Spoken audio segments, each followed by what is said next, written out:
جس عورت سے آپ نکاح کرنے جا رہے ہیں اگر آپ کی توجہ ہی اس کی دولت پہ ہے تو آپ کون سا اس کو ایسا فارمولا دیں گے جس سے وہ اپنے ذہن سے یہ بات نکال پائے کہ انہوں نے شادی میری ذات سے نہیں کی، میری جیب سے کیا؟ وہ کیسے نکال پائے گی؟ ساری زندگی نہیں نکلتی، ساری زندگی۔ اور ملا جلال الدین رومی نے سخت جملہ کہا ہے پر ہے بڑا قیمتی، وہ فرماتے ہیں جب تو نے کتے کو اپنے پیچھے لگایا یا ہڈی ڈال کے تو اب تو کیسے کہتا ہے کہ میں ہڈی نہ ڈالوں اور میرے پیچھے رہے؟ اب تو روز ڈالنی پڑے گی۔ ابا جی کہتے ہیں بڑا داماد اور جوائی بڑا لالچی ہے، روز مطالبے کرتا ہے، تو صاحب آپ نے پہلے دن ہی گاڑی کا پیغام بھیجا تھا، تو کیوں بھیجا تھا؟ کس نے کہا تھا؟ کیوں آپ نے ایسا کیا؟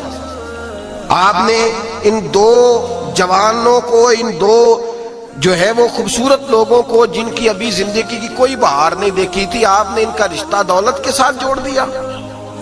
آپ نے لڑکے کی شادی کر دی فرنیچر کے ساتھ، گاڑی کے ساتھ۔ کیا آپ نے اپنے بچے کا اتنا سا صرف آپ نے مول ڈالا اس قابل ہے میرا یہ پھول سا چاند سا بیٹا؟ پھر آگے بڑھیے، اور یہاں اگر یہ معاملہ ہے تو وہاں بھی معاملہ اس سے مختلف نہیں ہوتا۔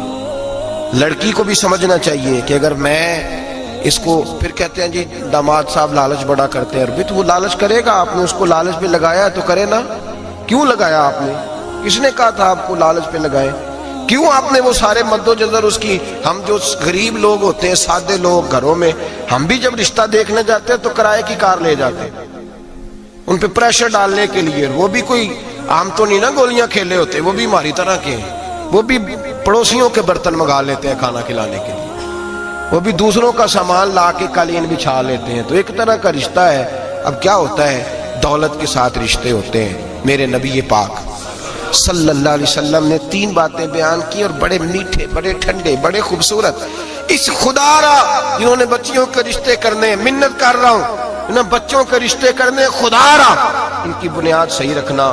ہم تو ایک سائیڈ پہ ہو جائیں گے، بڑے لوگ تو بڑی جلدی کونوں میں گھس جائیں گے۔ ان کو آگ میں نہ جھونکنا، خدا را بیٹے کے ساتھ ظلم نہ کرنا، بیٹی کے ساتھ زیادتی نہ کرنا، ان کو ساری زندگی آپس میں جھگڑنے کے لیے تنہا نہ چھوڑ دینا۔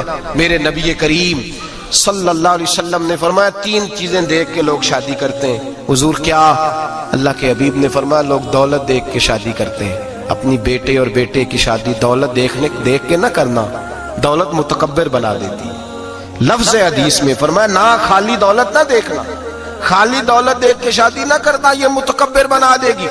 اور جو بی دولت لے کے آئے گی، جب وہ خامد کو عزت نہیں دے رہی تو خامد کی ماں کا تو دوسرا حصہ ہے، خامد کے باپ کا تو تیسرا درجہ ہے، اس کے بہن بھائیوں کا تو چوتھا درجہ ہے۔ تو بھائی جو خامد کو ہی سمجھتی ہے کہ یہ تو میری دولت کے پیچھے آیا ہے تو کسی اور کو کس نظر سے وہ دیکھے گی؟ میرے نبی کریم علیہ السلام نے فرمایا لوگ چہرے کی ظاہری خوبصورتی دیکھ کے شادی کرتے ہیں، ظاہری خوبصورتی دیکھ کے، خالی حسن دیکھ کے شادی نہ کرنا، یہ تو سرکش بنا دیتا ہے۔ حضرت ابو بکر شبلی رحمۃ اللہ علیہ صوفی بزرگ تھے، ایک نوجوان آ گیا، کہنے لگا حضور میں آپ کی بیٹی پہ عاشق ہو گیا ہوں، اور میں ڈائریکٹ اس کی طرف نہیں گیا، میں نے اس کو کوئی وسوسہ دے کے اپنے ساتھ اس کو ایڈجسٹ کرنے کی کوشش نہیں کی، میں اخلاقیات کے دائرے میں رہ کے رشتہ لینے آیا ہوں۔ فرمایا تجھے میری بیٹی کی کون سی چیز اچھی لگی؟ نوجوان کہنے لگا خوبصورت بڑی ہے۔ آپ نے فرمایا ٹھیک ہے تو 1 مہینے کے بعد آنا، میں تیرا رشتہ کر دوں گا۔ حضرت نے اس کو دوائی کھلائی، بچی کو دست آنے لگے، پخانے لگ گئے۔ 1 مہینہ سارا وہ پخانے کرتی رہی، اور جب پخانہ کرتی تو ایک مٹکے میں گھڑے میں سنبھال دیتے۔ 1 مہینے کے بعد وہ نوجوان آیا، اس نے دیکھا کہ اس کی آنکھوں کے نیچے سیاہیاں پڑ گئی ہیں، رنگ بدل گیا ہے، کمزور ہو گئی ہے، ہاتھ کانپتے، ہڈیوں کا گٹھا بن کے لگی ہوئی ہے۔ فرمایا آجا میں تیار ہوں۔ پردہ ہٹایا کہ یہ میری بیٹی ہے، شادی کرنے لگا، میں نے تو نہیں اس سے شادی کرنی۔ کہ تو کہتا تھا عشق ہو گیا ہے، پیار ہو گیا ہے۔ تو اس نے کہا صاحب میں تو اس کی خوبصورتی سے پیار کرتا تھا۔ تو آپ نے فرمایا اگر شادی کے بعد میری بیٹی بیمار ہو جاتی، اگر نکاح کے بعد اس کے حالات بگڑ جاتے تو کیا کرتا؟ آپ نے فرمایا ادھر آ، میں تجھے بتاؤں تجھے پیار کس چیز کے ساتھ تھا۔ اس کا بازو پکڑا اور گند والے مٹکے پہ لے گئے، فرمایا تو اس گند سے پیار کرتا، یہ ہے تیری محبت۔ میرے نبی پاک صلی اللہ علیہ وسلم نے گھر ٹوٹنے سے بچانے کا نسخہ پہلے یہ بتایا، فرمایا خالی دولت دیکھ کے شادی نہ کرنا، دولت متکبر بنا دے گی، اور خالی حسن دیکھ کے شادی نہ کرنا، حسن آدمی کو سرکش بنا دیتا ہے۔ حضور کیا دیکھیں؟ فرمایا دین دیکھ کے شادی کرنا، اللہ تمہارے لیے برکت پیدا فرما دے گا۔ دین دیکھ کے نکاح کرو، دین دیکھ کے نکاح کرو۔ محبوبہ یہ دین والا لفظ کس کے لیے ہے؟ فرمایا ادھر آؤ، کائنات میں اگر اللہ نے سب سے شان والی بیٹی دی ہے تو مجھے دی ہے، اور میں اس علی کو دے رہا ہوں جس کا مکان بھی کوئی نہیں، کاروبار بھی کوئی نہیں، جس علی کا بظاہر کوئی بینک بیلنس نہیں، کوئی مربع نہیں، کوئی شے نہیں۔ حضور علی کے پاس کیا ہے؟ فرمایا میرا علی عشاء کے بعد قرآن شروع کرتا ہے تو فجر سے پہلے پہلے ختم کر دیتا ہے۔ میرا علی صبح کی نماز کے وقت تلاوت شروع کرتا ہے تو ظہر سے پہلے قرآن مجید پڑھ دیتا ہے۔ فرمایا رزق کھاتا ہے، تھوڑا کھاتا ہے پر حلال کا کھاتا ہے۔ فرمایا پاکیزہ روٹی کھاتا ہے، اور جب میدان میں نکلتا ہے تو برادری کے لیے نہیں نکلتا، جب تلوار لے کے نکلتا ہے تو یہ مکے کے لیے نہیں لڑتا، یہ تلوار لے کے نکلتا ہے تو قومیت کے لیے نہیں لڑتا۔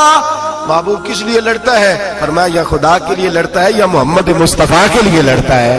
اس کی تلواریں پاکیزہ، نظریات پاکیزہ۔ دیکھو میں بیٹی کا نکاح کہاں کر رہا ہوں، میرے بھائی تو نے رشتے کی بنیاد ٹھیک نہیں رکھی تو یہ ٹوٹ گیا۔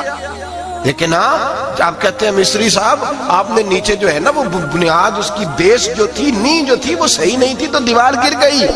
جب بنیاد ہی حسن تھا تو مان پڑ گیا، ختم ہو گیا معاملہ۔ جب بنیاد ہی دولت تھی تو کب تک لالچ پورا ہوگا، کب تک آپ دیں گے؟ دین اللہ کرے ایسے لوگ بھی ملے جو کہے پہلے پوچھ لینا بچہ نمازی ہے کہ نہیں۔ اللہ کرے کہ رشتے ڈھونڈتے وقت یہ کوئی پوچھنے لگ جائے، اللہ کرے کہ کوئی پوچھنے لگ جائے کہ بچی پردہ دار ہے کہ نہیں، اللہ کرے کوئی پوچھنے لگ ہی جائے کہ بچہ قرآن شریف کے ساتھ دلچسپی رکھتا ہے کہ نہیں، اسے حضور کی نعتیں اچھی لگتی ہیں کہ نہیں، وہ نبی پاک کے نام کا نعرہ لگانا جانتا ہے کہ نہیں، کبھی اس کی آنکھوں میں مصطفیٰ کے لیے کوئی آنسو آیا ہے کہ نہیں، کبھی وہ تڑپا ہے کہ نہیں، کبھی وہ رویا ہے کہ نہیں، کبھی اسے محبوب پاک علیہ السلام کی غلامی پہ ناز ہوا ہے کہ نہیں، کبھی ایسا ہوا ہے کہ وہ سر پہ پگڑی باندھ کے، چہرے پہ داڑھی سجا کے، سفید رنگ کا جوڑا پہن کے شیشے کے آگے کھڑے ہو کے کہتا ہو آج میں بڑا حسین لگ رہا ہوں اس لیے کہ میں اپنے محمد عربی کے لباس پہ لپٹا ہوا ہوں، اپنے رسول کا میں نے انداز اپنایا ہے۔ اللہ کرے ایسے بھی ہونے لگے، یہاں تک ہوتا ہے۔ اماں کہتی ہے بیٹے پیر صاحب سے کہنا تھوڑا موقع دیں، تیری شادی کر لیں اس کے بعد ٹھیک ہے پھر داڑھی شاڑی۔ تو میں کہا کرتا ہوں بی بی لانی کاہے کو ہے جسے داڑھی پسند نہیں، لانی کاہے کو ہے جس کو داڑھی پسند نہیں۔